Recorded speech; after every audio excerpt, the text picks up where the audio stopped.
আমার শাশুড়ি আম্মা কি কয়, শাশুড়ি আমার কথাগুলো শোনেন আগে। দইরা মেধা চাইয়া মেধার পরে আয়া বলো নির্বাচন করতো তা লুক পাইব কো তার সবাই চিনি নি।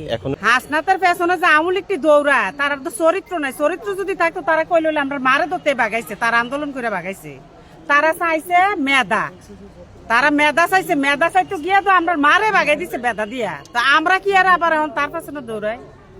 ফেসবুকে কি ইয়া দেওয়া যায় না ভালো কইরা হিট দিয়ে কথা বললে একটা নিউজ দেওয়া যায় না?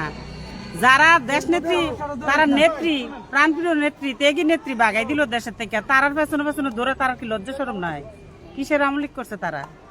কেমন আমলিক করছে এটা তো আমার বুঝতে কষ্ট হয়, খুব খারাপ লাগে। মানে কতটা বুঝলাম, হাসনাতের পিছনে হাসনাতের পেছনে যে আমলিকটি দৌড়া, তার তো চরিত্র নাই। চরিত্র যদি থাকতো তারা কইল আমরা মারে ধরতে বাগাইছে, তারা আন্দোলন করে বাগাইছে। তারা চাইছে মেধা, তারা মেধা চাইছে, মেধা চাইতো গিয়া তো আমরা মারে বাগাই দিছে মেধা দিয়া। তো আমরা কি আর আবার এখন তার পেছনে দৌড়াই?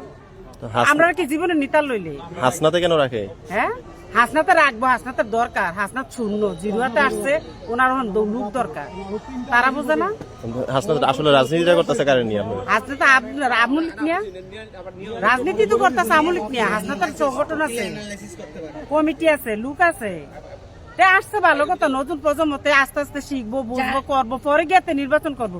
দইরা মেধা চাইয়া মেধার পরে আয়া বলো নির্বাচন করতো তা লুক পাইব কো? তাহলে সবাই চিনি নি। এখনো যে লোকগুলো আছে তারা এখন সব আমলি। আর জামাতের সাথে যে বর করছে, এটি ওই যে বড় নেতাটি থাকবো, ছোটটি ভোট দিত না, ভোটাররা ভোট দিত না। ভোটাররা বলবে কেন ভোট দিব? এখানে এখানে ভোট দেওয়ার প্রশ্নই আসে না। চুদলিংপং